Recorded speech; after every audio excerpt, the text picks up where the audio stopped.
Good morning everyone, welcome back to the channel রোজনাম চান। দুটো দিন একটু পরিশ্রম হয়েছে ঠিকই, বাড়িতে বসে থাকলে হয়তো একটু আরাম হতো, শুয়ে বসে কাটাতাম, কিন্তু মজাটা যেটা নিয়েছি খুব মজা নিয়েছি। আর কয়েকদিনের জন্য কাজ করার একেবারে ফুল এনার্জি নিয়ে এসেছি। এবার কয়েকটা দিন বেশ এনার্জি নিয়ে কাজ করতে পারবো। ঝনক তো খুব মজা পেয়েছে সমুদ্রে গিয়ে, এর আগেও দুবার সমুদ্রে গেছে, দীঘায় গেছে, পুরীতে গেছে, কিন্তু তখন ওর বোঝার বয়স হয়নি। এখন তো বোঝার বয়স হয়েছে, এখন সমুদ্রে গিয়ে খুব মজা পেয়েছে। আসার সময় কালকে বলছে সমুদ্রে পা ভিজিয়েছি, সমুদ্রে দাঁড়িয়েছিলাম, সমুদ্রে ভেসে চলে যাব, এইসব নানা রকম প্রশ্ন ওর মনের মধ্যে। আসলে ঝনককে আনন্দ পেতে দেখলে আমাদের খুব আনন্দ হয় দুজনেরই। চলো আজকে আবার শুরু করে দিই নিত্যদিনের রুটিন। সকালে ঘুম থেকে উঠে কাজকর্ম সেরেছি, তো টায়ার্ড ছিলাম বলে একটু দেরি করে ঘুম ভেঙেছে, কিন্তু তাতেও মোটামুটি ম্যানেজ করে নিয়েছি। এখন 7:30 বাজে, এবার আস্তে আস্তে সমস্ত টাইম দেখে দৌড়োদৌড়ি শুরু হবে।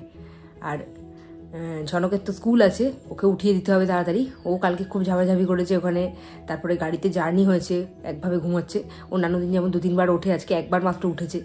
ওরও আর কি টায়ার্ডনেসটা আছে এখনও, তাই যতটা পারছি দেরি করেই তুলবো ওকে। এবার আমি চলে যাই কাজকর্মে লাগি, আর তোমরা ভ্লগটা দেখতে থাকো আমার নিত্যদিনের রুটিন।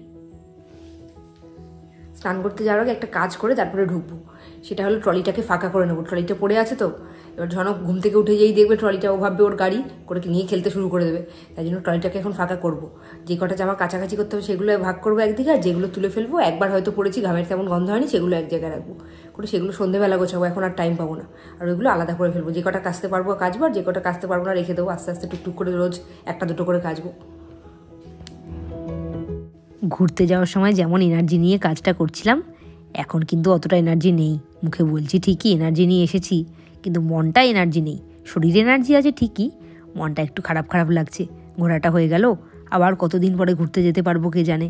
ঝনকের এখন স্কুল আছে, পড়া আছে, যখন চাইবো তখনই তো আর ঘুরতে যেতে পারবো না। আর তাছাড়া আমাদের স্কুল আর অফিস তো আছেই। যখন ছোট ছিলাম তখন মা বাবার কাছে বায়না করতাম ঘুরতে নিয়ে চলো। তখন কি আর বুঝতাম যে ঘুরতে যেতে চাইলেই ঘুরতে যাওয়া যায় না, অনেক কিছু সামলে তারপর যেতে হয়। বড় হয়ে এখন কত দায়িত্ব এসেছে। যখন ছোট ছিলাম তখন একরকম, এখন মা হয়ে গেছি, এখন তো দায়িত্ব আরও বেশি। এখন তো বুঝতে পারি যে কখন ঘুরতে গেলে ঠিক হবে। এখন আর এইসব বায়না কার কাছে করব।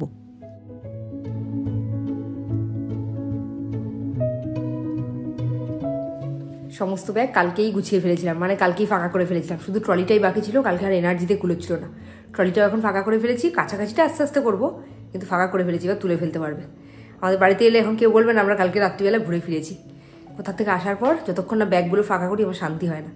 এবার আমি স্নানে ঢুকবো। ঘুরে ফিরে কি কাজের এনার্জি বেড়ে গেছে? কেন একটুখানি উদ্যম নিয়ে কাজ করছো দেখছি, জোর কদমে। তুমি আজকে আমার প্রশংসা করছো হঠাৎ করে, কি ব্যাপার? পকেট থেকে পয়সা ঝরেছো নাকি? কাজ করছো তাই প্রশংসা করছি, কাজ না করলে প্রশংসা করবো কেন? প্রশংসা করে পটকাচ্ছো, পকেট থেকে পয়সা ঝাড়নি তো? আগের দিন তো সেই কত টাকা যেন ঝেড়ে দিলে না বলে। ঝেড়ে দিয়েছি? মানে ঝেড়ে না, মানে গীতাদিকে বোধহয় দিয়েছিলে, হ্যাঁ, কিন্তু আমাকে না বলে। নেবো না তো কি করবো, তোমাকে বললে দাও না। ওই দেখো আরেকদিন সকালে উঠে তো ভুলে যাই, সেটাই তো বলছি, ভুলে যাও। ঝনক উঠেই লেগে গেছে নিজের খেলনাগুলো নিয়ে। আবার স্কুলে যাবি না? ঘোরা টোরা শেষ, এবার স্কুলে যেতে হবে, চলো। না, একটা জিনিস বলতে চাই, সেটা হচ্ছে একটা জিনিস আমি নিশ্চিন্ত, সেটা হচ্ছে আমার বউ আমার কাছ থেকে পয়সা ছাড়ে না, বরঞ্চ আমি আমার বউর কাছ থেকে মাঝে মধ্যে চেয়ে চিনতে পয়সা নিই। চলো চলো রেডি হও তোমরা। এখন টোটোতে যাওয়াতে আমার অবস্থা দেখো, 9:30 বাজে, তাও আমি রিল্যাক্সে আমি রেডি হচ্ছি। আর 2 মাস আরাম করে নাও, 2.5 মাস, তারপর আবার গাড়ি চেপে বসছি। তুই কি পেতনি না শাকচুন্নি? বলছি যে ঝনকের ওখানে সব জামা কাপড় রেডি করে রেখে এসেছি, আমি তখন টিফিন করতে যাচ্ছি, একটু জামাটা পড়াতে পড়াতে খাও। ব্যাস স্কুলে যাবি বকখালি? ভালো তো মজা হলো। চল।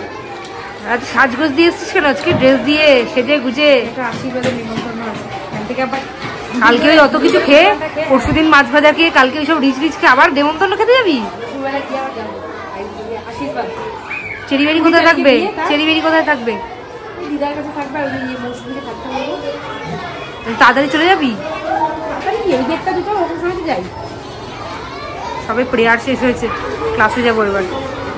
আর চোখ দুটো একেবারে ঘুমে টানছে, মনে হচ্ছে ঘুমিয়ে পড়ি। টোটো করে আসছিলাম ঝনককে নিয়ে, 5:30 উঠে গেছি। ঝনককে নিয়ে টোটো করে আসছি, আর পুরো ঢুলে ঢুলে পড়ে যাচ্ছে, এরকম অবস্থা। এটা কি সাউন্ড বক্স? সাউন্ড বক্স কেনা হয়েছে স্কুলের জন্য।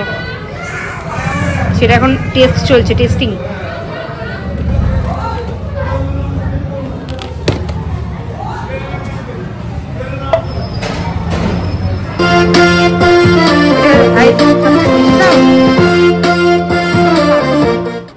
মা নেই, ওপরে আসতে মোটেই ভালো লাগে না, তাও কাজের জন্য তো আসতেই হবে। কম্পিউটারের কটা কাজ আছে, ক্লাস নিতে নিতে এখন এসছি ওপরে, সেটা করেই চলে যাবো নিচে। ওপরে একদম থাকবো না বেশিক্ষণ। স্কুল থেকে বাড়ি এসে খেতে বসেছে। এর আগে যে কী বায়না করেছে, টোটো করে আস্তে আস্তে সেই এক নিয়ম, প্রত্যেক দিন ঘুমে ঢুলে পড়বে, আর বাড়িতে এসে ঘুম উড়ে গেছে। দিদির সাথে খেলবেও, খাবে না, দিদির সাথে ড্রয়িং করবে।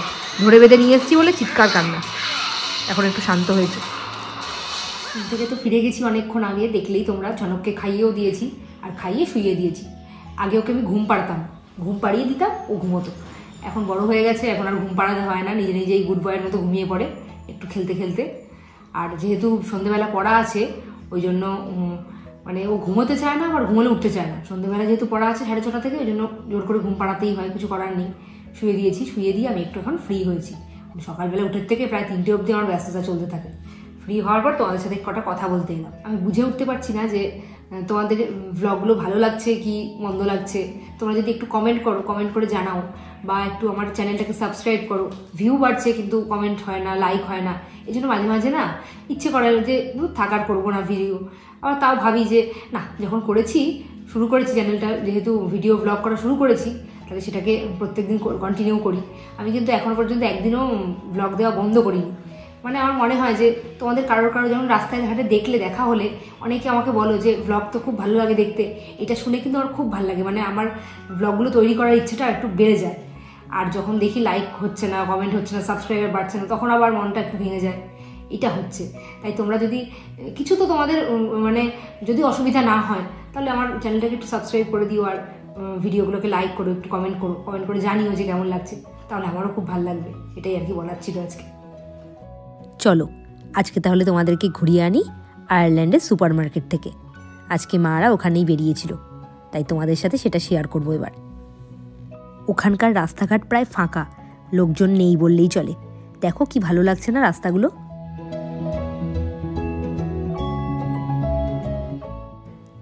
আমাদের এখানে যেমন মোড়, আরামবাগ এইসব সুপার মার্কেটগুলো আছে, ওখানের ওই সুপার মার্কেটের নাম লিডল। এই দেখো,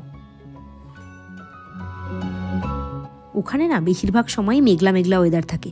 আকাশটা কেমন কালো মেঘে আচ্ছন্ন, দেখো মনে হচ্ছে এক্ষুনি ঝেপে নামবে। আর একেই তো ঠান্ডা এরকম, তার মধ্যে বৃষ্টি। ভাবতে পারছো আমাদের শীতের বৃষ্টি কি ভালো লাগে? মনে হয় না একটু রোদ ঝলমলে আবহাওয়া হলে ভালো হতো?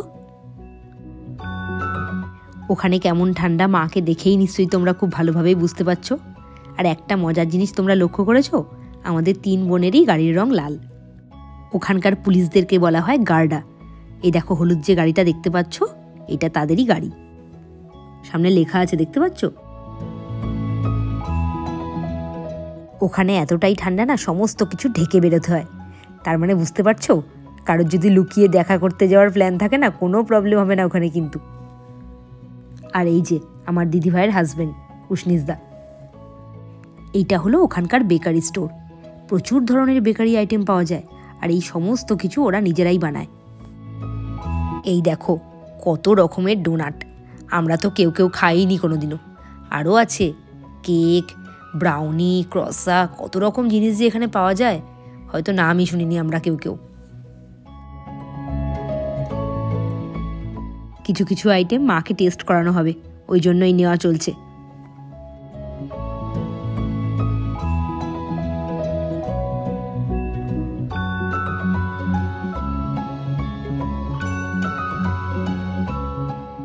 এইবারে চেরি বেরির কথা বলি।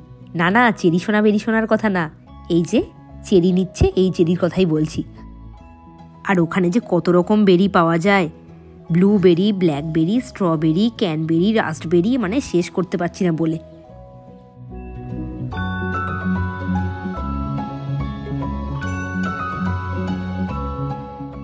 তোমাদেরকে তখন বললাম না, আকাশটা একেবারে কালো হয়ে আছে, ব্যাস ফেরার সময় নেমেছে ঝেপে বৃষ্টি।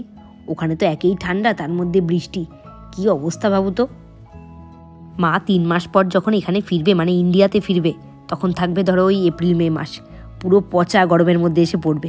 তখন বুঝবে ঠেলাটা। তখন সন্ধে 7:30। ঝনকবাবু রেডি পড়তে যাওয়ার জন্য। এবিসিডি আছে কতগুলো, ওরই শুধু আছে, আর কারণ নেই। এইসব বাজার করতে হচ্ছে কিছু ব্যাগ নিতে হবে না। হ্যাঁ, আজকে তো সকাল থেকে আমার সাথে দোকানে দেখাই হয়নি। না হয়েছে ওই একবার সকালবেলা।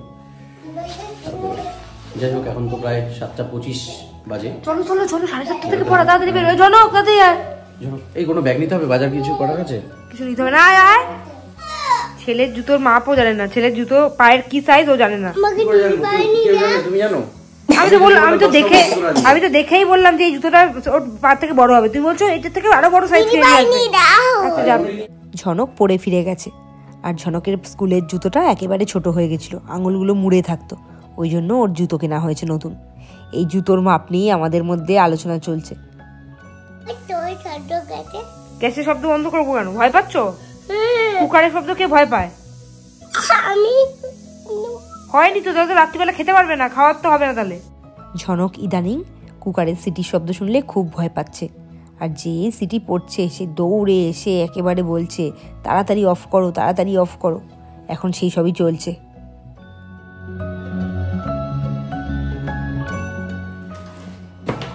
কি এটা? ভ্যালেন্টাইন উইক চলছে, লোকে বউকে কত রকম সুন্দর সুন্দর গিফট করে, আর আমার বড় আমাকে কি গিফট করেছে দেখো, দেখেছো? এই অবস্থা আমার। রোজ ডেতে একটা গোলাপ দেয়নি, চকলেট ডেতে একটা চকলেট দেয়নি, বিয়ের আগে সব করতো, এখন সব বুড়ি হয়ে গেছি। আমার বউয়ের ইনকাম আমার চাইতে বেশি তো, এবার আমার বউ আমাকে গোলাপ দেয়নি, টেডি দেয়নি, কিচ্ছু দেয়নি। এখানে ইনকামের কথা এলো কোথা থেকে? এবার তাও আমি বউকে আজকে টেডিদের দিন একটা নরম নরম জুতো দিয়েছি। আর আমার বউ আমাকে দেয় সকাল সন্ধ্যা মুখ ছোঁয়া, দিনের শুরুটা হয় ঝগড়া, মানে চিৎকার করে। লোকের কাছে তো ইয়ে করো না, মিথ্যে কথা বলতে এসো না। এই ওঠো ওঠো, অনেক বাজে অনেক বাজে। এটাকে তাড়া দেওয়া বলে, একটুখানি এটাকে তাড়া দেওয়া বলে। এই ওঠো, অনেক বাজে। এটাকে তাড়া দেওয়া বলে, কারণ তুমি অত্যন্ত স্লো, সবাই জানে। জুতো দেখাচ্ছ? জুতো তারিখে আমাকে কিছু দেবে? ঠিক আছে, দুটো মোজা কিনে দেবো তাহলে এর সাথে। তুমি পরে বসে থাকো, দু হাতে দুটো মোজা ঝনকের মতো। ঝনক পরেছিল একদিন, এখন পরে বসে থাকো তুমি। আরে লোকে 50-100 টাকার গিফট দেয়, আমি তোমাকে এত ভালো একটা সুন্দর একটা জুতো দিয়েছি, দামের প্রশ্নে যাচ্ছি না, এত ভালো একটা জিনিস দিয়েছি যেটা তোমার এটা কেনার কোনো ইয়ে ছিল না, প্ল্যান ছিল না। ঝনকের জন্য জুতো কিনলাম, তাই বললাম তুমি একটা জুতো নেবে, আমি নিজে যেচে তোমায় দিলাম, তার জন্য তুমি কোথায় আমাকে থ্যাঙ্কস জানাবে? তোমার মতো মানুষ হয় না এইসব বলবে। একটা জিনিস আমাকে বলো, তাহলে মানে ভ্যালেন্টাইন্স ডে তে আর কিছু পাবো না? দেবে না কিছু? আর দেখি তুমি আমায় কি দাও, তারপরে তার একটা পার্সেন্টেজ কিছু একটা দেবো, যখনই প্রয়োজন হয় তার আগে তোমাকে আমি সবকিছু এনে দিয়ে দিই। এবার গিফটের কথা বলছো যখন, ঠিক আছে, তুমি যখন গিফট চাও দেবো। কি দেবে? ফোন পেতে কিছু টাকা পাঠিয়ে দাও, ঠিক কিনে দেবো।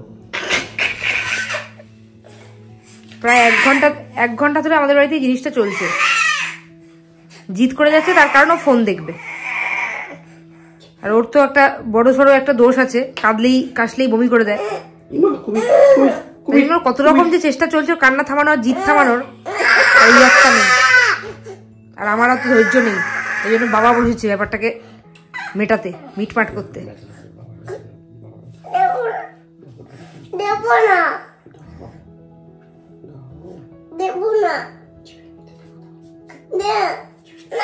কি দেবে ও জিভের মধ্যে?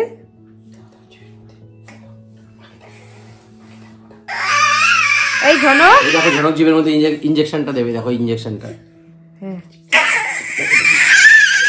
শেষ পর্যন্ত এরকম করে থামানো হয়েছে। নবদ্বীপের দই, নবদ্বীপের দই। না, হচ্ছে না। নবদ্বীপের মিষ্টি দই, নবদ্বীপের দই, লাল দই, নবদ্বীপের দই, নবদ্বীপের দই, নবদ্বীপের মিষ্টি দই, নবদ্বীপের লাল দই।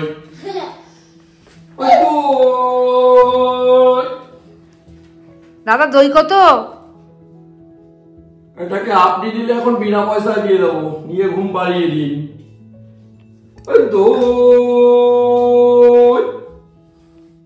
নবদ্বীপের দই, নবদ্বীপের দই, নবদ্বীপের লাল দই, নবদ্বীপের মিষ্টি দই।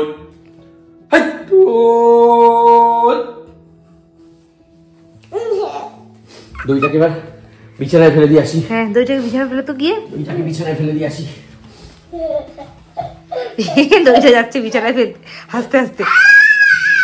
দই দই দই দই। যতক্ষণ দুজন বাড়িতে থাকে বাবা ছেলেতে সারাদিন এইসবই করতে থাকে।